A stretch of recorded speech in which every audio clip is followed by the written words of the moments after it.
Welcome, ghouls, ghosts, mere mortals, to the second season of the Hidden Creek Manor. That's right, it is April, which means we're only 6 months away from the spooky season. So we got a lot of work to do, got to get started. So we decided to kick off the second season with a classic. Something that is a staple in a lot of haunts that are out there. The Tombstone. Now there are a lot of amazing tutorials that are already out there on the internet teaching you how to make realistic tombstones. I highly recommend you guys check some of those out. That's how I learned how to do it. So for our video, we decided to do things a little bit different. So you guys have heard me say this before. You'll hear me say it again at some point in time. Here at the Hidden Creek Manor, we are big Disney fans. Specifically, the Haunted Mansion. And when you're standing in line outside the Haunted Mansion, they have those really cool tombstones that you can look at. Well, I want those tombstones in my haunt too. So I decided to make replicas of some of those tombstones. So if you guys are interested in having replica Haunted Mansion tombstones in your haunt, stick around and see how we... Stick around. So for those of you that might want those Haunted Mansion tombstones in your haunt, stick around and see how we did it. Check out how we built ours. So let's get to it.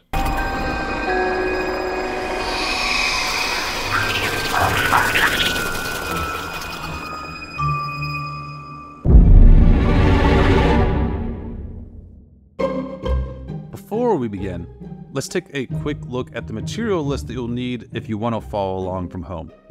You will need 1 2-inch 4x8 piece of foam board, a 1/2-inch PVC pipe, some Drylog or Monster Mud, a couple of cans of gray spray paint, some acrylic paints, and some clear coat spray paint. So the first thing I did to start this project was I did a quick Google image search for Haunted Mansion tombstones, and then since I'm doing 2, I found the 2 images of tombstones that I wanted to create. So first one I selected was the Brother Claude tombstone, and it's slightly at an angle, and I'm actually going to leave it that way because I want mine to look like it's at an angle as well. And then I grabbed Master Gracie. Once I grabbed those images, it was time to start mapping them out onto the foam. Now there's a lot of different ways that you can do this. I've seen some hunters use a vinyl sticker machine like a Cricut and cut out the pieces that they need, put those on the piece of foam. I've seen people use paper that they've just taped onto the foam before. You could freehand this. There's a lot of different ways that you could do this. For me, the easiest approach was to set up my projector, project the image onto the tombstone, and then just trace it with a Sharpie marker. So I got to work tracing the shape of the tombstone, all of the etchings and letters. And once I finished that, it was time to start cutting. So I got my hot knife, got to work on cutting the outer edges of the tombstones. I really like the hot knife. I prefer it over using a knife or a saw or something just because there's a lot less mess to clean up afterwards. You'll just want to make sure that if you are using the hot knife, do it in a well-ventilated area. I'm outside. If you are going to be indoors in a garage, something like that, wear a ventilator, open the doors, do whatever you can because that will put off a lot of fumes.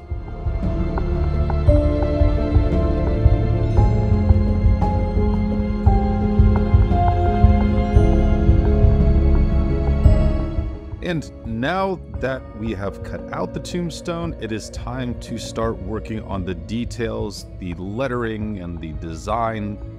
Now, I'm using my Dremel tool to do this. You could do this with a router as well, I guess, or even an X-Acto knife if you really want a challenge. But with the Dremel tool, one thing I would mention is just do this slowly. Take your time. Just make sure that you are trying at least to stay within the lines. It can be a bit tricky, as you'll see me messing up from time to time here. But really just, this is the part of the project that you want to take your time on, because as soon as you try to speed up, that's when you're going to make mistakes. And then, well, you might have to start all over again.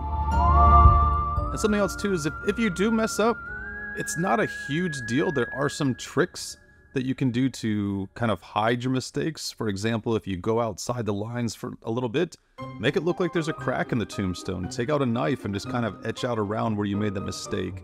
The thing is, no one's gonna know. Once you've got this set up, you've got it painted, you've added your weathering, it's gonna all look like it's supposed to be that way.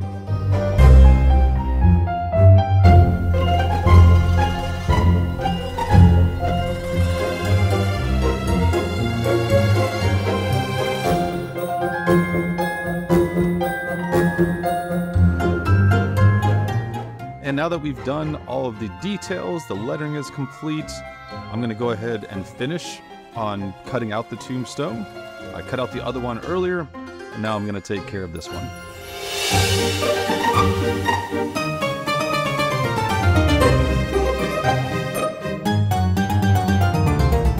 So now that we've cut out our tombstones, we're going to get into the weathering process to give these a little bit more depth or a little more character, I guess. So I'm using a heat gun. I'm sure you could probably use a hairdryer if you wanted to, but you'll want to spray this down with water first. And the reason you want to spray it with water is, well, you don't want to burn it, but also those water droplets will give it a little bit more depth. It'll kind of give it more of a 3D look, like it's old stone. So spray it down with some water. Once you sprayed it down with water, grab that heat gun, start going over where you sprayed it, and you'll start to see the foam changing as you go over it with the heat gun. But you don't want to stay in one section too long, because that could cause issues, and you want to be very careful around your details or your lettering. If you stay too long around a letter with that heat gun, it can morph it and cause issues, so just be careful around the letters. Don't spend too much time in one spot, just kind of keep that heat gun moving.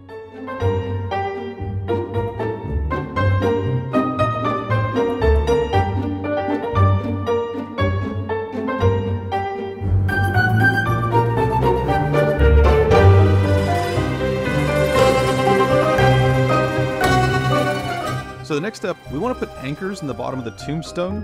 An issue that many haunters face, including us here at the Hidden Creek Manor, is wind. With these foam tombstones, just a slight wind will knock them over.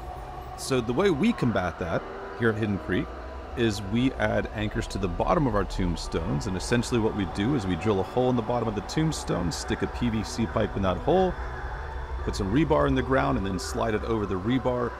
Pretty easy, but in order to do this, you'll need a drill with a long drill bit, and then some measuring tape, PVC pipe, and just something to mark the PVC pipe with.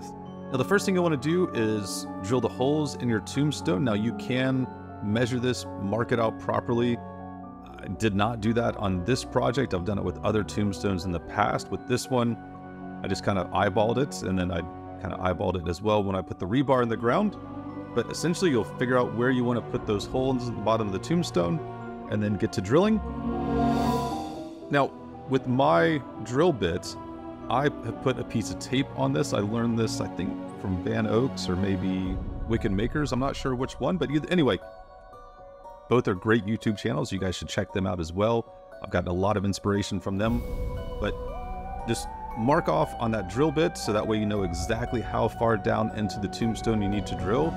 Also be very careful and make sure that you are drilling straight down, because if you are slightly off, you will drill a hole through either the front or the back of your tombstone. You definitely don't want to do that. So just be careful as you're doing this.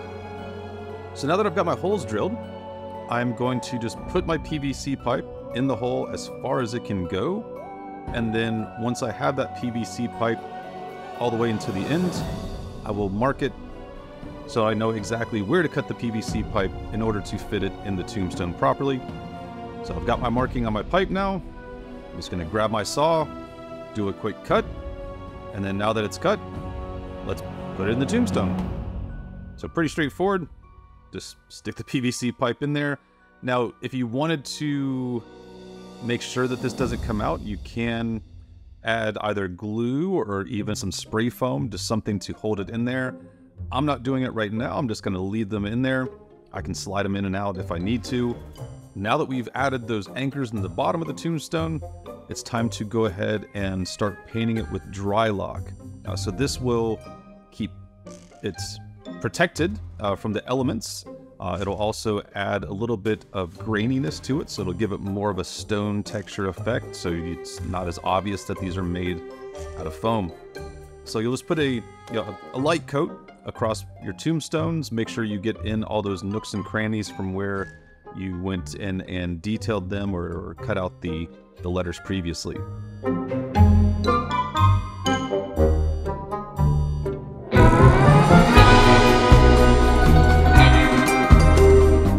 And then once that dry lock dries, anyway, once the dry lock is dry, you can start painting. So I decided to go with 2 different shades of gray. I think I did a glacier gray on one of them, and I can't remember the other shade. But the first one I decided to go with a slightly darker gray because my plan for this tombstone is to make it look more weathered and older than the other one, like it's been in the cemetery for much longer. So I figured a darker gray would help me achieve that effect. Whereas with the Master Gracie tombstone, I went with a lighter gray to make it a little bit less weathered looking and newer as well. So might not be the best camera angle to show it off, but hopefully you guys can kind of see here where the one tombstone is slightly darker of a gray than the other. And then once that spray paint dries, it is on to my favorite portion of any tombstone build, the weathering. I love weathering tombstones because this is where it really comes together. This is where it goes from just being this sheet of gray foam to what looks like an actual tombstone. This is the magical moment where we turn it into a piece of art. So first thing we'll do is grab some black paint, some just basic acrylic paint that you can get at the craft store, mix it with some water, and then just start spraying down the tombstone. Now, like I said before, this first tombstone, I wanted to give it a darker look, a more weathered look, so I'm going to go a little bit heavier with this. If it's your first time, you might want to start off light, and then you can build upon that, making it more and more weathered. But essentially what I do is I spray it with my spray bottle, and then I just start wiping it with a kind of a damp cloth. I typically will just wipe down to add to that effect of where rain and grime and everything over the years has just kind of made its way down the tombstone. And then I just kind of pat it very lightly, and once again with a kind of moist washcloth. Sorry if you don't like the word moist, maybe I should use another word, a damp washcloth. Apologies for those of you that have those weird things with words. And then once I'm happy with that, then it's time to start getting into all the nooks and crannies from where we routed out the tombstone earlier with the Dremel tool. This really helps out at nighttime. I mean, typically your Halloween display is going to be something that people are going to be enjoying at night, so you really want the words to stick out. So I grabbed my brush and just dipped it in that mixture of paint and water, and I just go into all of the letters and all of the other designs that we made on the tombstone to give it more of a weathered effect and also to make it stand out. And then just wipe away any of that excess with that washcloth. Once again, I like to wipe down because it just adds to that effect that it's been aged and it's been sitting in the graveyard for a long time. Now we're going to move on to Master Gracie's tombstone. Same exact process here. I'm just going to do it a little bit lighter than I did on the previous tombstone because I want this one to look a little bit newer, like it hasn't been in the cemetery as long. So we're just going to do a light spray and then wipe that down and then get to work on the letters.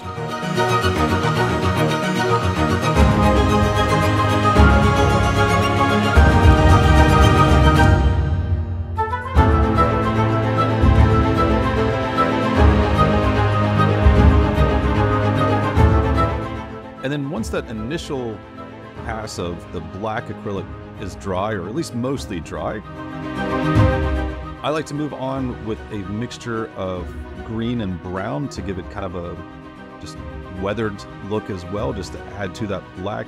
You could stop with the black and that would be perfectly fine, but this just gives it a little bit more depth and just, once again, adding a little bit more age to it, like it's got some moss growing on it or mold from just being in the elements over the years. Now one thing I would point out is that a lot of times when you spray this with water, the water will collect in the letters and then start to drip down, which is what it would do naturally. But one of the issues that you may run into is that you'll get these very prominent water lines that are dropping down. So I like to just, once again, take that washcloth and just barely stroke down across those lines just to kind of spread it out a little bit to make it look more natural. And then once everything is dry, just kind of take a step back and look at it and see if there's anywhere that needs additional work or anything that needs more weathering. So just as an example with Master Gracie's tombstone, it was just a little bit too new looking, at least for the look that I was going for. So I just, once again, took my brush, dipped it in that mixture of paint and water, and just kind of painted onto the tombstone. And then once I did that, then I just wiped it down with that wet washcloth just to make sure that it's not too prominent and not too obvious that it was painted on. And here we go. This is the final result. This is what they looked like when they were dry. I did want to give Brother Claude's tombstone a more weathered look, make it look like it was much older. I might have gone a little bit too overboard. The lady of the manor said it looks fine, but like I said earlier, you want to start off light and then get darker and darker as you go and get it to the point that makes you happy. And when you're satisfied with it, that's all that matters. And then last step is put some clear acrylic paint on it. We want to be able to preserve this, keep it lasting as long as possible. It's going to be outside, it's going to be in the elements, it's going to be in the sun and the rain. So anything that we can do to preserve the work that we put into it, it's going to be great. So just a clear coat over both tombstones just to make sure that we seal in those paints and we protect them for the elements. And then we're done. So let's take a look at the final results and see what it looks like under the haunt lights.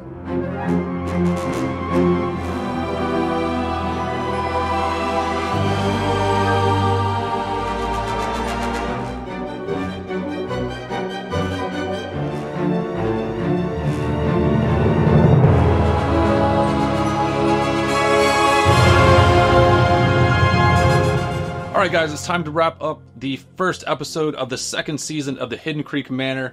I hope you guys enjoyed it. And one thing that hasn't changed from season 1 to season 2 is I'm still going to ask you guys to hit the like, subscribe buttons, help me out, help me boost me up in that YouTube algorithm.